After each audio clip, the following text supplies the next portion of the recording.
Hello everyone, good evening. Welcome to all of you on my YouTube channel Biology Foundation by Gunjan Sharma. Today we discuss about the topic of structure of embryo and apomixis and related aspects. This topic related with the second chapter of 12th class biology. Now we are first come on the topic of the embryo. What is the embryo? Embryo is a diploid cell. First you know that embryo is the diploid cell which has double set of the chromosome which is formed by the zygote at micropylar end. सबसे पहले हमने देखा कि embryo क्या होता है। तो embryo होता है एक डिप्लॉइड सेल जिसके अंदर क्रोमोसोम का डबल सेट पाया जाता है। ये बनता किससे है? जाइगोट से, और कौन से एंड के ऊपर बनता है? माइक्रोपाइलर एंड के ऊपर।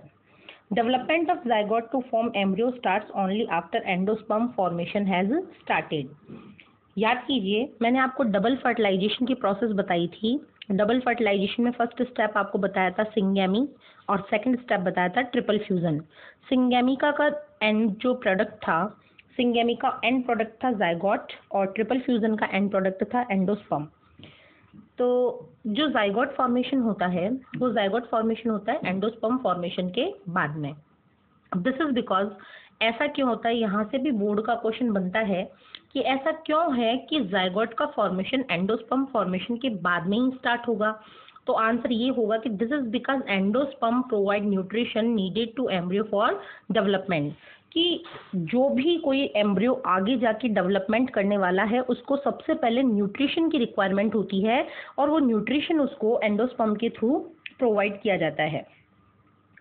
Stages of embryo development are same in both monocot and dicot seeds. आपको पता है एंजियोस्पर्म्स जो हैं उनकी दो क्लासेस हैं, एक तो है मोनोकॉटिलिडन और एक है डाइकॉटिलिडन। तो जो एम्ब्रियो डेवलपमेंट है वो स्टेजेस दोनों में ही सेम टू सेम होती हैं, चाहे वो मोनोकॉट हो चाहे वो डाइकॉट हो। Embryo development starts with zygote formation.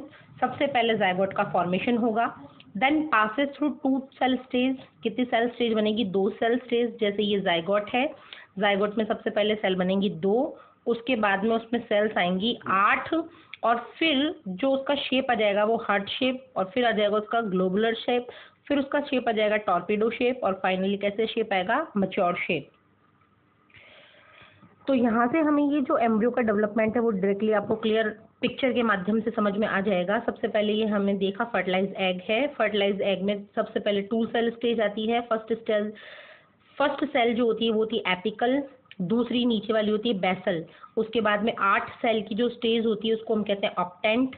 फिर उसके बाद में ये जो राउंड स्ट्रक्चर आपको दिख रहा है, साइंस में राउंड को कहते हैं ग्लोबुलर। तो ये जो हमारा एम्ब्रियो है वो ग्लोबुलर शेप का हो गया। ग्लोबुलर शेप धीरे धीरे ट्रायंगल शेप में कन्वर्ट हुआ तो ये ट्रायंगुलर शेप आ गया। देन ये ट्रायंगुलर शेप हार्ट शेप में कन्वर्ट हुआ तो ये हार्ट शेप एम्ब्रियो हो गया। फिर इस हार्ट शेप एम्ब्रियो ने टॉर्पेडो का शेप लिया तो ये हमारा जो एम्ब्रियो था टॉर्पेडो लाइक हुआ। और फाइनली ये जो डाइकॉटिलिडन एम्ब्रियो है ये मैच्योर कंडीशन में पहुंच गया और ये जो शेप आया ये मैच्योर शेप है।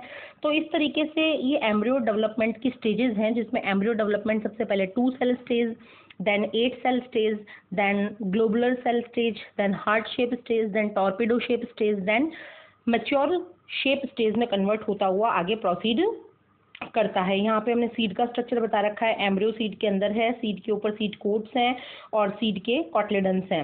इधर फ्लावर का हमने पूरा स्ट्रक्चर देखा ही था, petals, स्टेमन, ovary, ovule, sepal, style, stigma, ये यहाँ पे इसमें मेंशन किए हुए हैं। नेक्स्ट टॉपिक है स्ट्रक्चर ऑफ डाइकॉटिलिडन एम्ब्रियो। डाइकॉटिलिडन एम्ब्रियो का कैसा स्ट्रक्चर दिखाई देता है?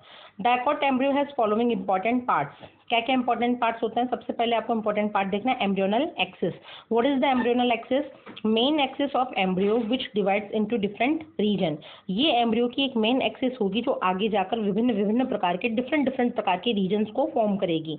सेकंड, कॉटलेडन्स। कॉटलेडन्स क्या होते हैं? लीफी स्ट्रक्चर्स होते हैं, leaf like structures of seeds होती हैं which provide nourishment to radicle and plumule. ये रेडिकल और प्लूमूल को क्या देंगी? न्यूट्रिशन प्रोवाइड करेंगी। थर्ड जो इसका मोस्ट इंपॉर्टेंट पार्ट है वो है एपिकोटाइल। एपिकोटाइल क्या होता है? Part of embryonal axis above the cotyledon. Embryonal axis का वो पार्ट जो कॉटिलेडन के जस्ट ऊपर है and which terminate into plumule, और आगे जाकर किस में कन्वर्ट होगा, प्लूमूल में कन्वर्ट होगा.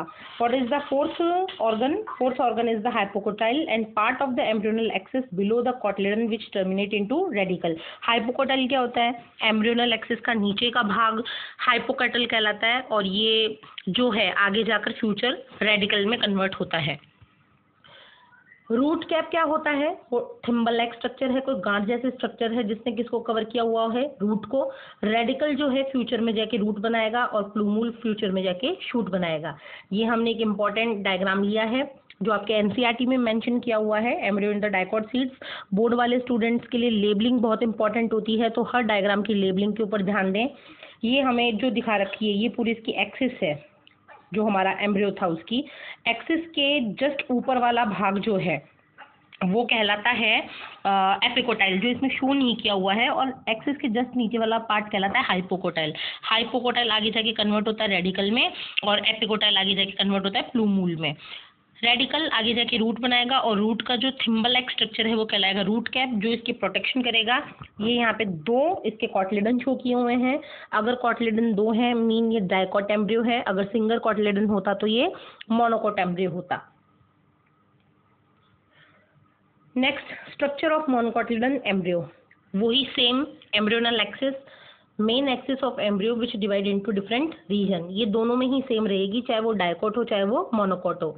Second cotyledon, only single cotyledon, क्योंकि ये मोनोकॉटिलेडन है इसलिए इसमें सिर्फ और सिर्फ कितना कॉटिलेडन पाया जाएगा, सिंगल. कार्ड स्कूटेलम, एक नंबर का क्वेश्चन है, मोस्ट इंपॉर्टेंट है कंपटीशन के लिए भी, कि व्हाट इज द स्कूटेलम. तो scutellum is the cotyledon of the monocotyledon embryo. Located at one side of the axis, कहाँ पर होता है, एक्सिस के एक साइड में ही ये पाया जाता है. कॉलियोराइजा, ये कॉलियोराइजा एक शीथ है, कवरिंग है, एनक्लोजिंग रेडिकल, जो किसको कवर करके रखती है, रेडिकल को, और रेडिकल के साथ साथ में रूट कैप को. कॉलियोप्टाइल भी क्या है, एक शीथ है, ये भी एनक्लोज करेगा, कवर करेगा प्लूमूल को और लीफ प्राइमोडिया को. What is the leaf primordia? Mature leaf के पहले जो स्मॉल स्टेज आती है लीफ की उसको हम कहते हैं लीफ प्राइमोडिया. नेक्स्ट, रेडिकल वही फ्यूचर रूट और प्लूमूल फ्यूचर शूट. डायग्राम यहाँ पे मेंशन कर रखा है, ये दिखा रखा है यहाँ पे स्कूटेलम. स्कूटेलम क्या है, ये कॉटिलेडन है जो सिंगल है और एक्सिस के जस्ट लेटरल कंडीशन में है.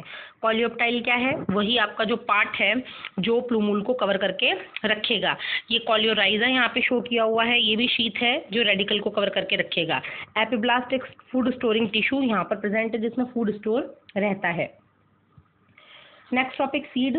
तो seed is the fertilised ovule. Definition के लिए आपको याद करना है कि फर्टिलाइज्ड ओव्यूल को ही हम आगे जाके सीड कहते हैं.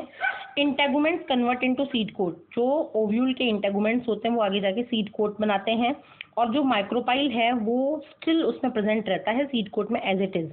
बेस और number of cotyledon, there are two type of seeds. Cotyledon के नंबर के आधार पर जो सीड्स हैं वो भी दो प्रकार के बनेंगे. पहला जो होगा वो होगा डाइकॉटिलेडन सीड. इसमें क्या क्या फॉलोइंग पार्ट्स हो सकते हैं, कौन से पार्ट्स हो सकते हैं वो हम देखते हैं. तो सबसे पहला जो पार्ट होगा वो होगा सीड कोट. ये सीड कोट के लिए आपको याद करना है आउटर कवरिंग ऑफ सीड, ये बाहर की कवरिंग है विच कंपोज ऑफ टू कवरिंग, जो खुद दो कवरिंग से मिलकर बनी होती है. पहला इंपॉर्टेंट नाम आप करेंगे टेस्टा और दूसरा इंपॉर्टेंट नाम आप करेंगे टैगमेन. ये नोट्स मैंने उसी तरीके से बनाए हैं जिस तरीके से आपको लिखने हैं, ज़्यादा इसमें आपको मशक्कत करने की आवश्यकता नहीं है, सीधा सीधा आपको लर्न करना है. जहाँ से क्वेश्चन पुटअप होते हैं वही लाइंस मैंने इन नोट्स में यूज़ की हैं. तो आपको याद रखना है कि सीड कोट जो होता है वो दो कवरिंग से मिलकर बनता है. Number 1 टेस्टा and number 2 tegmen. टेस्टा के लिए इंपॉर्टेंट बात याद रखनी है, this is the thick outer layer, और टैगमेन के लिए याद रखनी है this is the thin inner layer. Second structure है हाइलम. हाइलम क्या होता है, एक स्कार होता है. एक स्कार का मतलब एक पोजीशन होती है, या फिर इस तरीके से कहें कि एक ये छेद होता है जो सीड कोट पे प्रेजेंट होता है विच सीड अटैच टू फ्रूट, और इसके द्वारा जो सीड है वो फ्रूट से अटैच रहता है. तो what is the hilum? Hilum is the scar which is present on seed coat and by the help of the hilum seed attach to the fruits. Next, उसके बाद में जो थर्ड पोर्शन है, third organ है वो है micropyle. Micropyle क्या होता है, स्मॉल पोर होता है विच इज प्रेजेंट ऑन सीड, और इस माइक्रोपाइल के थ्रू वाटर और ऑक्सीजन जो है सीड जर्मिनेशन के टाइम पर एक्सचेंज होते हैं. यानी कि जब भी सीड जर्मिनेट करेगा तो जर्मिनेशन के लिए जो रिक्वायर्ड वाटर और ऑक्सीजन है वो एक्सचेंज कहाँ से होंगी, वो एक्सचेंज होंगी माइक्रोपाइल से. नेक्स्ट फोर्थ, कॉटलेडन्स, ये सीड लीव्स होती हैं जो प्रोवाइड करती हैं न्यूट्रिशन। रेडिकल वही फ्यूचर रूट और प्लूमूल फ्यूचर शूट। ये डायग्राम यहाँ पे मेंशन किया हुआ है, सीड कोट आपको शो हो रहे हैं। हाइलम आपको बता ही रखा है, माइक्रोपाइल अभी आपसे बात की है, रेडिकल, कोलेप्टाइल और प्लूमूल को आपको बताया है। वापस से एक बार रिवाइज कर लेते हैं। कॉटलेडन्स क्या है? सीड लीव्स हैं। प्लूमूल क्या है? फ्यूचर शूट है। Radicle future root. माइक्रोपाइल ये एक पोर है जिससे सीड जर्मिनेशन के दौरान ऑक्सीजन और वाटर का एक्सचेंज होगा। हाइलम एक स्कार है जो सीड कोट पे प्रेजेंट है और इस स्कार के थ्रू जो सीड है वो फ्रूट से अटैच रहता है। सीड कोट्स क्या हैं? ये जो मॉडिफाइड इंटेगुमेंट्स हैं वो हैं जो प्रोटेक्शन करने के काम में आते हैं। मोनोकोटिलेडन सीड्स की बात करें, वही सेम सीड कोट जो फ्यूज हो जाएगा पेरिकार्प से। यहाँ पे पेरिकार्प एक नया वर्ड है, इंपॉर्टेंट कर लीजिएगा। What is the pericarp? Fruit जो वॉल है उसी को हम साइंटिफिक टर्म्स में कहते हैं पेरिकार्प। एंडोस्पर्म जो होगा वो बल्की पार्ट है, बहुत मोटा पार्ट है, with in which lies small embryo, जिसमें छोटा सा एम्ब्रियो सिचुएटेड रहेगा। Aleurone layer most important part है इसका, मोनोकोटिलेडन्स का। ये एक स्पेशल टिश्यू होती है जो एंडोस्पर्म को क्या करती है? सराउंड, घेर कर रखती है। अगर हम मोनोकोट सीड का डायग्राम देखें तो वही सेम एल्यूरेन लेयर इसमें शो की हुई है, एंडोस्पर्म इसमें शो किया हुआ है, स्कूटेलम सिंगल कॉटिलेडन शो है, कोलियोप्टाइल शीथ है, कोलियोराइजा शीथ है, प्लूमूल और रेडिकल शो किए हुए हैं, और जो इसके सीड कोट और सीड कोट के साथ साथ में इसकी फ्रूट वॉल भी शो की हुई है। नेक्स्ट, कॉटिलेडन कितना होता है? सिंगल होता है, जिसको हम स्कूटेलम कहेंगे। प्लूमूल जो है वो फ्यूचर शूट होगा, कोलियोप्टाइल से कवर रहेगा।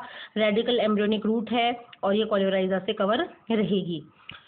एप्लीकेशंस ऑफ सीड्स की बात करते हैं कि सीड के क्या क्या उपयोग हैं। तो सबसे पहली बात आती है कि अगर किसी स्पीशीज को डिफरेंट एरिया में जाकर कॉलोनाइज करना है, वहाँ पर स्थायी रूप से रहना है, तो उनको किसकी हेल्प लेनी पड़ेगी? सीड्स की। नेक्स्ट, अगर हमें किसी यंग सीडलिंग को नरिशमेंट देना है तो वो भी नरिशमेंट कहाँ से दिया जाएगा? सीड्स के थ्रू दिया जाएगा। और यदि हमें यंग एम्ब्रियो की प्रोटेक्शन करनी है तो वो एंश्योर करने का काम भी कौन करेगा? सीड करेगा। और अगर हमें जेनेटिक रिकॉम्बिनेशन के थ्रू वेरिएशंस प्रोड्यूस करवानी है, या हमें दो टाइप की जीन्स को सेग्रीगेट ना करके मिक्सअप करके उनसे वेरिएशंस प्रोड्यूस करवानी है, तो भी हमें किसकी हेल्प लेनी पड़ेगी?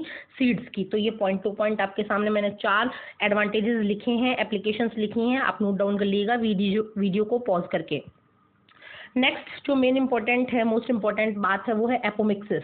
What is the apomixis? Apomixis is a mechanism of production of seed without fertilization. यहाँ से 3 चीजें आती हैं।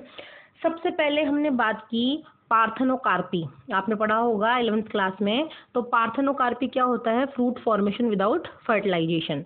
फिर आप इसी चैप्टर में, फर्स्ट चैप्टर में हमने देखा parthenogenesis, organism produce without fertilization known as the parthenogenesis. और अब हम बात करें एपोमिक्सिस की, इसमें क्या होता है? Seed formation without fertilization. तो ये सारी चीज़ें जो हैं, ये टर्म्स जो हैं वो मोस्ट इंपॉर्टेंट हैं, आप इनको ध्यान से पढ़ा कीजिए। एपोमिक्सिस का मतलब seed formation without fertilization. This mechanism produce clones.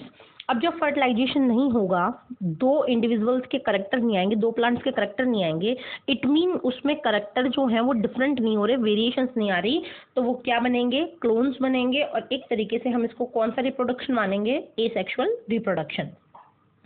Apomixis can occur in a number of वे। कई प्रकार से एपोमिक्सिस को हम करवा सकते हैं। उनमें से जो मेंशन बहुत इंपॉर्टेंट ही थी वो हमने यहाँ पे मेंशन किए हैं। तो उसमें जो पहला मेथड है, वो पहला मेथड क्या है? न्यूसेलस सेल्स के थ्रू। न्यूसेलस क्या होती हैं? वापस से रिकॉल करेंगे, हमने ओव्यूल का स्ट्रक्चर देखा। ओव्यूल के अंदर एम्ब्रियो सैक के बाहर की तरफ डिप्लॉयड सेल्स पाई जाती हैं जो न्यूसेलस सेल्स कहलाती हैं। उन्हीं न्यूसेलस सेल्स की बात चल रही है कि जो न्यूसेलस सेल्स होती हैं, जो डिप्लॉयड हैं, ये एम्ब्रियो सैक के आउटसाइड पाई जाती हैं, कंटिन्यू डिवाइड करती हैं और कंटिन्यू डिवाइड करके एम्ब्रियो सैक के अंदर एंटर हो जाती हैं और फाइनली जाकर किस में कन्वर्ट हो जाती हैं? एम्ब्रियो में। अब न्यूसेलस सेल्स तो बहुत सारी हैं, सारी सेल्स अंदर जाएंगी तो एक ही एम्ब्रियो सैक में बहुत ज़्यादा एम्ब्रियो हो जाएंगे, तो ये कंडीशन कहलाएगी पॉली एम्ब्रियोनी। और पॉली एम्ब्रियोनी के जो हिट एग्जाम्पल हैं वो है, पहला है सिट्रस यानी कि लेमन, और सेकेंड है मैंगो। सेकेंड जो इसका मेथड है, सेकेंड किस तरीके से हम एपोमिक्सिस करवा सकते हैं, तो कई बार क्या होता है, some time egg cell is not form, कई बार एग सेल फॉर्म नहीं हो पाती है रिडक्शन डिवीजन के कारण। What is the reduction division? Meiosis division is also known as the reduction division in which single parent cell convert into 4 daughter cells and chromosome number become half. तो कई बार क्या होती है, एग सेल रिडक्शन डिवीजन के कारण नहीं बनती, इसीलिए उसकी प्लॉइडी कैसे रह जाती है, डिप्लॉइड, और डिप्लॉइड होने के कारण वो डायरेक्टली किस में कन्वर्ट हो जाती है, एम्ब्रियो में। ये ग्रास की एक पिक्चर आपको शो कर रखी है, क्योंकि एपोमिक्सिस की जो प्रोसेस होती है वो उसका जो हिट एग्जाम्पल है वो हिट एग्जाम्पल है ग्रास।